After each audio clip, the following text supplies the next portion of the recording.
നമ്മുടെ പുതിയൊരു വീഡിയോയിലേക്ക് എല്ലാവർക്കും സ്വാഗതം. ഇന്നൊരു ഈവനിങ് വ്ളോഗാണ് കേട്ടോ. പിള്ളേരൊക്കെ സ്കൂളിലിട്ട് വന്നു, നമ്മൾ ചായ കൂടിയൊക്കെ കഴിഞ്ഞു. അങ്ങനെ ഇരുന്നിട്ട് ഇനി ഞങ്ങളുടെ വ്ളോഗ് എടുക്കാമെന്ന് വിചാരിച്ചു കേട്ടോ. ഇന്ന് ഉച്ചയാകുമ്പോൾ ഒരു മിനിറ്റ് ഇന്ന് ഉച്ചയാകുമ്പോഴേക്ക് കാര്യമായിട്ട് ഒന്നും ഉണ്ടായിരുന്നില്ല. അതുകൊണ്ട് ഞാൻ ഉച്ചയ്ക്ക് ഫുഡൊന്നും കഴിച്ചിട്ടുണ്ടായിരുന്നില്ല. വൈകുന്നേരം അങ്ങോട്ട് വെക്കാതെ വെച്ചു. പുറത്ത് പോകേണ്ടൊക്കെ ആവശ്യമുണ്ടായിരുന്നു. ചിക്കൻ കുറച്ചുണ്ടായിരുന്നു കേട്ടോ. അപ്പോൾ അത് വെച്ചിട്ട് നമുക്ക് ഒരു വെറൈറ്റി രൂപത്തിൽ നമ്മളെപ്പോഴും ഉണ്ടാക്കണ പോലെയല്ല, ഒരു ചിക്കൻ ഗ്രേവി ടൈപ്പ് ഉണ്ടാക്കാം. ചോറ് ഓൾറെഡി ഉണ്ട്, അപ്പം അത് മതി രാത്രിയിൽ. അപ്പം അതിലേക്ക് വേണ്ടിയിട്ട് ഞാൻ സവാള ഉണ്ട്, ഇഞ്ചി വെളുത്തുള്ളി ഉണ്ട് അവിടെ ഉണ്ടാക്കി വെച്ചിട്ട് ഫ്രിഡ്ജിൽ എടുത്തിട്ട് വാ. ഇഞ്ചി വെളുത്തുള്ളി ഉണ്ടാക്കി വെച്ചിട്ടുണ്ട്. ഇനിയിപ്പോൾ സവാള ഉണ്ട്, ഇതൊന്ന് തൊലി കളഞ്ഞിട്ട് അരിഞ്ഞെടുക്കുക, അത്ര പാടുള്ളൂ കേട്ടോ. പിന്നെ നമുക്ക് ഇനി വിളക്ക് വെക്കാൻ വേണ്ടിയിട്ടുണ്ട്, അതൊക്കെ പിന്നെ കണക്കുട്ടിയോ അവരൊക്കെ ആരെങ്കിലുമൊക്കെ ചെയ്തോളൂ.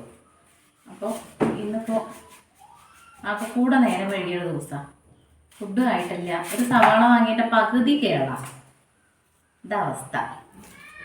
ഉള്ളി അല്ലെങ്കിൽ ആകെ 4 ഉള്ളിയേ ഉള്ളൂ, അതിൽ ഒരു ഉള്ളിയുടെ പകുതിയോളം കേറാം. ഈ കടക്കാരെ ചില കടക്കാരുണ്ടല്ലോ, ജാമാക്കും ആൾക്കാരേനെ, അങ്ങനെ ഒരു പ്രശ്നമുണ്ട്. പിന്നെ ഞാൻ അങ്ങനത്തെ കടയിലേക്ക് പോവുകയില്ല. നമ്മളോ വീട്ടിൽ പെറുക്കിയിട്ടാണ് മേടിക്കുക, അതിന് ജാമാക്കാൻ കുറച്ച് ആൾക്കാർ. നല്ല ബഹളമായിരിക്കും അപ്പുറത്തൊക്കെ പിള്ളേരുടെ. ഇത് സംസാരിക്കാതെ അങ്ങനെ ചെയ്യുമ്പോൾ ഞാൻ ഇത്ര നേരം മിണ്ടാതിരുന്നിട്ടേ എനിക്ക് മിണ്ടാട്ടം കിട്ടുമെന്ന് തോന്നിക്ക്.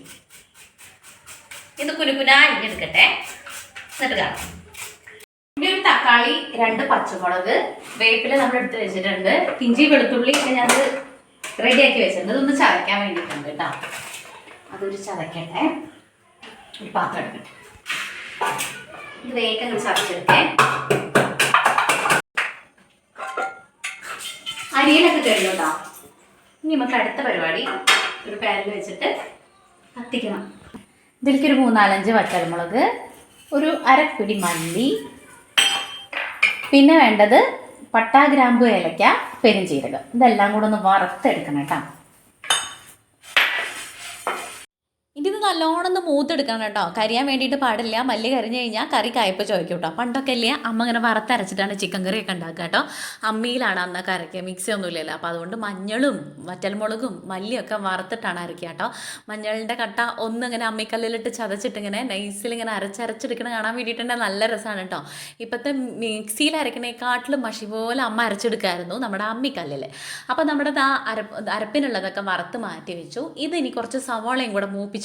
നമ്മൾ ബിരിയാണിക്ക് മൂപ്പിച്ചെടുക്കില്ലേ, അതുപോലെ ഇങ്ങനെ ബ്രൗൺ കളറിൽ ഇങ്ങനെ മൂപ്പിച്ച് അത് മാറ്റി വെച്ചു. ഇപ്പം നമുക്ക് അരപ്പുമായി നമ്മുടെ സവാളയും മൂത്ത് വന്നു കേട്ടോ. ഇനി അടുത്ത പരിപാടി എന്ന് വെച്ച് കഴിഞ്ഞാൽ ഒരു വലിയൊരു ചട്ടി വെച്ചിട്ട് നമുക്ക് ആ ഇരിക്കുന്ന ബാക്കി എണ്ണയും കൂടെ അതിൽ ഒഴിച്ചു കൊടുക്കുന്നുണ്ട്. ഞാനത് വേസ്റ്റ് ആക്കി കളയണമൊന്നുമില്ല. പിന്നെ പോരാത്ത എണ്ണയും കൂടെ നമ്മൾ ഒഴിച്ചു കൊടുക്കുന്നുണ്ട് കേട്ടോ. എന്നിട്ട് അതിനകത്തേക്ക് കുറച്ചധികം സവാളയാണ് കേട്ടോ ഇട്ട് കൊടുക്കുന്നത്. ഇതിൽ ചെറിയുള്ളി, ഇഞ്ചി വെളുത്തുള്ളി ഞാൻ അവിടെ ചതച്ച് മാറ്റി വെച്ചിട്ടുണ്ട്. അധികമൊന്നും വേണ്ട, ഒരു 1.5, കുഞ്ഞതാണെങ്കിൽ 2 സവാള കേട്ടോ. അപ്പോൾ അതിട്ട് കൊടുത്തു. നമ്മുടെ ഇഞ്ചി, വെളുത്തുള്ളി, പെരിഞ്ചീരകം, അതുപോലെ ചെറുള്ളി എല്ലാം കൂടെ കുത്തി ചതച്ചത് അതും ഇട്ട് കൊടുത്തിട്ട് കുറച്ച് ഉപ്പ് കൂടെ ഇട്ടിട്ട് നമ്മളത് അങ്ങോട്ട് വഴറ്റാൻ വേണ്ടിയിട്ട് മാറ്റി വെച്ചു. നമ്മൾ വറുത്തിരിക്കുന്ന മല്ലി മുളകിൻ്റെ ഒക്കെ ചൂടൊന്ന് ആറട്ടെ, എന്നിട്ട് വേണം നമുക്ക് അരയ്ക്കാൻ വേണ്ടിയിട്ട് കേട്ടോ. അപ്പോൾ ഞാൻ പറഞ്ഞു വന്നത് എന്താ വെച്ച് കഴിഞ്ഞാൽ, ഈ മല്ലി മുളകും വറുത്തരച്ച് വെക്കുന്ന ഒരു കറിയുടെ ഒരു ടേസ്റ്റ് ഉണ്ടല്ലോ, അത് അപാര ടേസ്റ്റാണ് കേട്ടോ. നല്ല രസമാണ്. അതിനകത്ത് ഇപ്പോൾ ഈ പറഞ്ഞ പോലെ നമ്മുടെ ഗ്രാമ്പു, പട്ട, ഏലക്ക ഇതൊക്കെ വരുമ്പോൾ ഒരു പ്രത്യേക ടേസ്റ്റ് വരും. നമുക്ക് ചിക്കൻ മസാലപ്പൊടിയുടെ ആവശ്യമില്ല കേട്ടോ പറഞ്ഞു കഴിഞ്ഞ് കഴിഞ്ഞാൽ. അതിനകത്ത് ഞാൻ മഞ്ഞപ്പൊടിയും കൂടെ ഇട്ടിട്ടുണ്ട് കേട്ടോ, ഞാൻ പറയാൻ വിട്ടുപോയിന് അതിൻ്റെ ഇടയിൽ. നമ്മുടെ ഉപ്പ് കഴിഞ്ഞിട്ടുണ്ടായിരുന്നു, അതുകൊണ്ട് കല്ലുപ്പാണ് ഇതിനകത്ത് പൊടിച്ചെടുക്കണത് കേട്ടോ. അത് അങ്ങോട്ട് ആക്കി കഴിഞ്ഞ് കഴിഞ്ഞാൽ നമുക്കത് എടുക്കാം. എനിക്ക് ഈ കല്ലുപ്പ് ഇടുമ്പോൾ അതിൻ്റെ അളവറിയില്ല. എന്നിട്ട് ആ ജാറിൽ തന്നെ നമ്മുടെ മല്ലിയും മുളകും മഞ്ഞളും അതുപോലെ നമ്മുടെ സവാള അല്ലേ അതും കൂടെ അരച്ചെടുത്തിട്ട് അങ്ങോട്ട് മാറ്റി വെച്ച നമ്മുടെ അരപ്പ് അങ്ങോട്ട് റെഡി ആയിട്ടോ.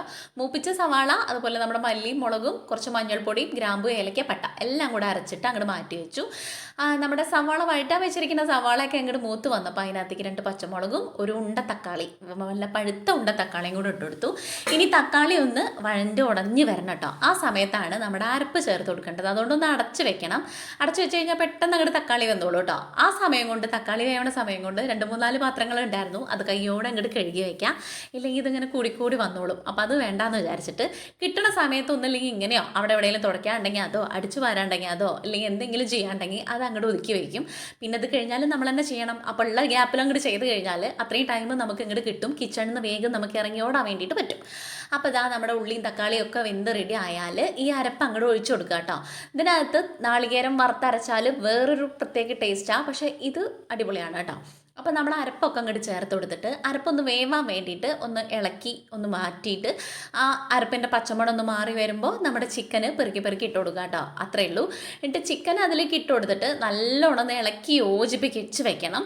കുറച്ച് വെള്ളം വേണമെങ്കിൽ നമ്മുടെ മിക്സിയുടെ ജാറ് കഴുകിയ വെള്ളം ഒഴിച്ചു കൊടുക്കുക, ഇല്ലെങ്കിൽ ഒരു കുറച്ച് ചൂടുവെള്ളം ഒഴിച്ചു കൊടുക്കുക. ഞാനിപ്പോൾ ചൂടുവെള്ളമല്ല ഒഴിക്കണത്, ചൂടുവെള്ളം ചെറിയ ഇളം ചൂടാണ്, മിക്സിയുടെ ജാറ് കഴുകിയിട്ട് അങ്ങനെ തിളച്ച വെള്ളമല്ല കേട്ടോ. നമ്മൾ എപ്പോഴും ചൂടുള്ള വെള്ളം ഒഴിച്ചു കൊടുക്കുന്നതാണ് നല്ലത്.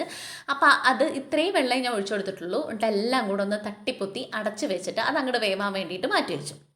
ഇനി ഇതാ നമ്മുടെ എണ്ണയൊക്കെ മേലെ പാറി നിന്നിട്ട് ചിക്കൻ കറി റെഡിയായി വന്നിട്ടുണ്ട് കേട്ടോ. സൂപ്പർ ടേസ്റ്റാണ്, അടിപൊളിയാണ്. ചപ്പാത്തിക്കും നമ്മുടെ വെള്ളദോശയ്ക്കും എല്ലാത്തിലേക്കും അടിപൊളിയാണ് കേട്ടോ. അപ്പോൾ അത് ചോറാണ്, നമുക്ക് ചൂട് ചോറും ചിക്കൻ കറിയാണ്. ഇന്നിപ്പോൾ സെപ്പറേറ്റ് നമുക്കിപ്പോൾ അതിനകത്തേക്ക് സൈഡായിട്ട് ഉപ്പേരിയോ പപ്പടോ അങ്ങനെയൊന്നുമില്ല, പക്ഷേ ഈ ചിക്കൻ കറി മാത്രം മതി. സവാള ഉണ്ട് കേട്ടോ, നമ്മൾ വട്ടത്തിൽ നുറുക്കിയിട്ടുള്ള പച്ച സവാള ഇരിക്കുന്നുണ്ട്, അതും കൂട്ടിയിട്ടാണ് കഴിക്കുന്നത്. അപ്പോൾ ആദ്യം തന്നെ കണ്ണൻകുട്ടിക്ക് ഇങ്ങോട്ട് വാരി കൊടുക്കാൻ വിചാരിച്ചു. അവന് നല്ല വിശക്കുണ്ടായിരുന്നു. അപ്പോൾ പിന്നെ എനിക്ക് മെല്ലെ കഴിച്ചാൽ മതിയല്ലോ വിചാരിച്ചിട്ടാണ്. അപ്പോൾ അവൻ്റെ വാരി കൊടുക്കൽ കഴിഞ്ഞിട്ട് വേണം നമുക്ക് കഴിക്കാൻ വേണ്ടിയിട്ട് കേട്ടോ. എല്ലാവർക്കും ഇഷ്ടമായിട്ടുണ്ട്. ഇത് നമ്മുടെ ഇവിടെ എപ്പോഴൊന്നും വെക്കാറില്ല, വല്ലപ്പോഴും ഈ മല്ലിമുളകും വറുത്തരയ്ക്കുന്നത് ഒരു പ്രോസസ്സാണല്ലോ, അതുകൊണ്ട് മറ്റേത് ഈ ചിക്കൻ പൊടിയൊക്കെ ഇട്ടാൽ മതിയല്ലോ. പിന്നെ ഞാനൊരു കാര്യം കൂടെ പറയാൻ വേണ്ടിയിട്ട് വിട്ടു. ഇനിയിപ്പോൾ ഈ ആ ഒരു സ്റ്റേജിൽ നമ്മൾ എടുത്ത മസാല കുറവാണെങ്കിൽ വേണമെങ്കിൽ കുറച്ച് മല്ലിപ്പൊടിയും ഗരം മസാലപ്പൊടിയൊക്കെ എക്സ്ട്രാ ആഡ് ചെയ്ത് കൊടുക്കാം കേട്ടോ. ഞാനിപ്പോൾ എടുത്ത അളവ് കറക്റ്റാണ്, അതുകൊണ്ട് എനിക്ക് വേറെ എക്സ്ട്രാ ഒന്നും ചേർക്കേണ്ട ആവശ്യം വന്നിട്ടില്ല. ഇനിയിപ്പോൾ ചിക്കൻ പൊടി ഇടാണ്ട് ഒരു മനസ്സുഖം കിട്ടണില്ലെങ്കിൽ ഒരു 1/2 ടീസ്പൂൺ ചിക്കൻ പൊടി ഇട്ട് കൊടുക്കുക, കുഴപ്പമൊന്നുമില്ല. ഞാനിങ്ങനെയാണ് ഉണ്ടാക്കിയിട്ടുള്ളത്. കണ്ണൻകുട്ടിക്ക് ഫുഡ് കൊടുത്തിട്ട് ഞാനും പൂജിട്ടിയും ഫുഡ് കഴിച്ചു. ഇതിപ്പോൾ അവളുടെ ഒരു ടോപ്പ് സ്റ്റിച്ച് ചെയ്യാൻ വേണ്ടിയിട്ടാണ്. നമുക്കൊരു സൺഡേയിൽ വീട്ടിലൊരു കുഞ്ഞൊരു ഫംഗ്ഷൻ ഉണ്ട്, അപ്പോൾ അതിനിടാൻ വേണ്ടിയിട്ട് ഞങ്ങൾക്ക് രണ്ടാൾക്കും കൂടെ അങ്ങനെ ഒരു മെറ്റീരിയൽ 80 രൂപയുടെ എടുത്തതായിരുന്നു. എൻ്റെ ഞാൻ അടിച്ചിട്ട് അന്ന് ഞാൻ ഫോട്ടോയിൽ ഇട്ടിട്ടുണ്ടായിരുന്നു. അവളുടെ പിന്നെ ഞാൻ ഇപ്പം തന്നെ വേണ്ട, ആ സമയമാകുമ്പോഴേക്കും മതി എന്ന് പറഞ്ഞപ്പോൾ അങ്ങനെ സ്റ്റിച്ച് ചെയ്യാണ്ട് വെച്ചതായിരുന്നു കേട്ടോ. ഏതായാലും നമുക്ക് ഇന്ന് അങ്ങോട്ട് കൈയോടെ സ്റ്റിച്ച് ചെയ്യാമെന്ന് വിചാരിച്ചു. നാളെ നമുക്ക് ഫംഗ്ഷന് പോകണമല്ലോ. അപ്പോൾ ഇന്ന് രാത്രി തയ്ച്ചിട്ടില്ലെങ്കിൽ നാളെ രാവിലെ അതിന് നേരം കിട്ടില്ല, നേരത്തെ കാലത്ത് നമുക്ക് വീട്ടിലേക്ക് പോകേണ്ടതാണ് കേട്ടോ. അപ്പോൾ അതുകൊണ്ട് തന്നെ അതൊക്കെ വെട്ടി റെഡിയാക്കി. എനിക്ക് എപ്പോഴും ഇങ്ങനെ ഒരു അളവ് ഡ്രസ്സ് വേണം തയ്ക്കാൻ വേണ്ടിയിട്ട്. അങ്ങനെ ആകുമ്പോൾ എനിക്ക് പെർഫെക്റ്റായിട്ട് സ്റ്റിച്ച് ചെയ്താൽ റെഡിയാവും. എനിക്കൊരാളുടെ ഇങ്ങനെ അളന്നിട്ട് നമുക്ക് നമ്മുടെ ശരീരത്തിൽ നിന്ന് അളവെടുത്തിട്ട് അങ്ങനെ എനിക്കറിയില്ല കേട്ടോ. ഇങ്ങനെ ഒരളവ് കിട്ടിയാൽ അത് അങ്ങോട്ട് കറക്റ്റ് അങ്ങോട്ട് ആയിക്കോളും. അപ്പോൾ അവളുടെ പാകത്തിനൊക്കെ ഒരളവൊക്കെ വെച്ച് വരച്ച് വെട്ടി റെഡിയാക്കി ഇനി വേഗം അത് സ്റ്റിച്ച് ചെയ്യാൻ വേണ്ടിയിട്ടാണ് കേട്ടോ. രാത്രി ഇതിപ്പോൾ അധികം നേരത്തെ പരിപാടിയൊന്നും ഇല്ലെങ്കിലും എല്ലാം കഴിഞ്ഞിട്ട് മിഷീൻ ഇരിക്കുമ്പോൾ നമുക്ക് ആകെ കൂടെ ഒരു ചടപ്പ് വരും. ഒന്നാമത് ഇങ്ങനെ ചവിട്ടുമ്പോഴല്ലേ മിഷീൻ മോട്ടറിൻ്റെ എനിക്ക് ഒരു മോട്ടർ പേടിക്കണം. മോട്ടർ അല്ലാത്തതുകൊണ്ട് തന്നെ നമുക്ക് നല്ല ബോഡി പെയിനും ബാക്ക് പെയിനും ആണ് കേട്ടോ. നമ്മുടെ സബ്സ്ക്രൈബർ ഒരാൾ ഇപ്പോൾ ഈ പറഞ്ഞ പോലെ സ്റ്റൂളിൽ പില്ലോ ഇട്ടിട്ട് ഇരിക്കാൻ വേണ്ടിയിട്ട് പറഞ്ഞിട്ടുണ്ടായിരുന്നു. ഞാൻ അങ്ങനെയാണ് ഇപ്പോൾ ഇരിക്കുന്നത് കേട്ടോ. നിങ്ങൾക്കത് കാണുമ്പോൾ അറിയാത്തതുകൊണ്ടായിരിക്കും. ആ ഡ്രസ്സ് വരുമ്പോൾ ഞാൻ കുഞ്ഞൊരു പില്ലോ ഇട്ടിട്ട് തന്നെയാണ് ഇരിക്കുന്നത്. അത് അങ്ങനെ വരുമ്പോൾ ബാക്ക് പെയിൻ കുറവുണ്ടെന്ന് പറഞ്ഞിട്ട് ഇപ്പം അങ്ങനെ തന്നെയാണ് ചെയ്യുന്നത് കേട്ടോ. 2-3 പ്രാവശ്യം ഞാൻ മറന്നിട്ടുണ്ടായിരുന്നു. എന്താ വെച്ചാൽ തുടർച്ചയായിട്ട് നമ്മൾ ഇങ്ങനെ തന്നെ ചെയ്യണോണ്ടേ ആ ഒരു പില്ലോയുടെ കാര്യം ഞാൻ അങ്ങോട്ട് വിട്ടുപോകും. ഒന്നല്ലെങ്കിൽ ബെഡിൽ ഇരുന്നിട്ടോ, അല്ലെങ്കിൽ ഈ ഒരു ചെറിയ ബെഡല്ലേ, ഈ ഒരു കട്ടിൽ ഇതിൻ്റെ മേലെ ഇരുന്നിട്ടൊക്കെ ആവും ഞാൻ സ്റ്റിച്ച് ചെയ്യാം കേട്ടോ. അപ്പോൾ അതിൻ്റെ കാര്യത്തിൻ്റെ ഇടയിൽ പില്ലോ ഒക്കെ എടുക്കാൻ വേണ്ടിയിട്ട് മറന്നു പോവും. അവിടെ ഇരിക്കുന്ന കുഞ്ഞൊരു പില്ലാണ് ഞാൻ എടുത്തിട്ട് സ്റ്റിച്ച് ചെയ്യാൻ വേണ്ടിയിട്ടുള്ളത്. അപ്പോൾ അതൊക്കെ റെഡിയാക്കി വെട്ടി വെച്ചു. ഇനി രാത്രിയിൽ വേണം എനിക്ക് സ്റ്റിച്ച് ചെയ്യാൻ വേണ്ടിയിട്ട്. ഇനി നമ്മൾ നേരെ കിച്ചണിൽ തന്നെ വന്നിട്ട് അവിടേക്ക് ഒന്ന് തുടച്ച് വൃത്തിയാക്കാൻ വേണ്ടിയിട്ടാണ് കേട്ടോ. രാത്രിയിലെ ഒരു കലാപരിപാടിയാണത്. മൊത്തത്തിൽ തുടച്ച് വൃത്തിയാക്കിയിട്ട് കഴിഞ്ഞ് കഴിഞ്ഞാൽ രാവിലെ ആകുമ്പോൾ നമുക്ക് കയറി വരാൻ വേണ്ടി നല്ലൊരു എനർജി ആയിരിക്കും കേട്ടോ. കിച്ചൺ കാണാൻ വേണ്ടിയിട്ടും ഒരു ഐശ്വര്യം ഉണ്ടാവും, വൃത്തി ഉണ്ടാവും. ഇങ്ങനെ ഇട്ട് കഴിഞ്ഞ് കഴിഞ്ഞാൽ ആകെ പാടാം. എത്ര വയ്യെങ്കിലും ഇത് കഴിഞ്ഞിട്ടാണ് ഞാൻ കിടക്കാറുള്ളൂ കേട്ടോ. അപ്പോൾ നമ്മുടെ കിച്ചണും ഗ്യാസ് സ്റ്റവും ഒക്കെ തുടച്ച് വൃത്തിയാക്കിയിട്ടു എന്നിട്ട് നമ്മളിവിടെ ഒന്ന് അടിച്ചു വാരിയിട്ട് കഴിഞ്ഞാൽ അതങ്ങോട്ട് റെഡിയായി. എപ്പോഴും പറയണ പോലെ തന്നെ വൈകിട്ടാണ് നമ്മൾ അടിച്ചു വാരി തുടയ്ക്കണോണ്ട് തന്നെ പിന്നീടൊന്നും തുടയ്ക്കേണ്ട ആവശ്യം വരുന്നില്ല കേട്ടോ. അത്രയും അലമ്പാണെങ്കിൽ ഞാൻ കിച്ചൺ ഒന്നും കൂടെ അങ്ങോട്ട് തുടച്ചിടും. അപ്പോൾ അത് അവിടെയൊക്കെ തുടച്ചിട്ട് കഴിഞ്ഞിട്ട് നമ്മുടെ ആ ഒരു തുടപ്പും കാര്യങ്ങളൊക്കെ ഒന്ന് അവിടെ കഴുകി ഒന്ന് വിരിച്ചിട്ട് ഉണങ്ങാൻ വേണ്ടിയിട്ട് അവിടെ ഞാനൊരു സോപ്പ് വയ്ക്കൂട്ടെ എപ്പോഴും നമ്മുടെ കൈ വാഷ് ചെയ്യാൻ വേണ്ടിയിട്ടും ഈ ഒരു തുടയ്ക്കുന്ന സംഭവം ഇടയ്ക്കൊന്ന് കഴുകാൻ വേണ്ടിയിട്ടൊക്കെ. പിന്നെ ഇരിക്കുന്ന ഒരു പ്ലേറ്റും കൂടെ ഉണ്ടായിരുന്നു പൂജിറ്റി കഴിച്ചതിൻ്റെ, അതും കൂടെ അങ്ങോട്ട് കഴുകി വെച്ചു കേട്ടോ.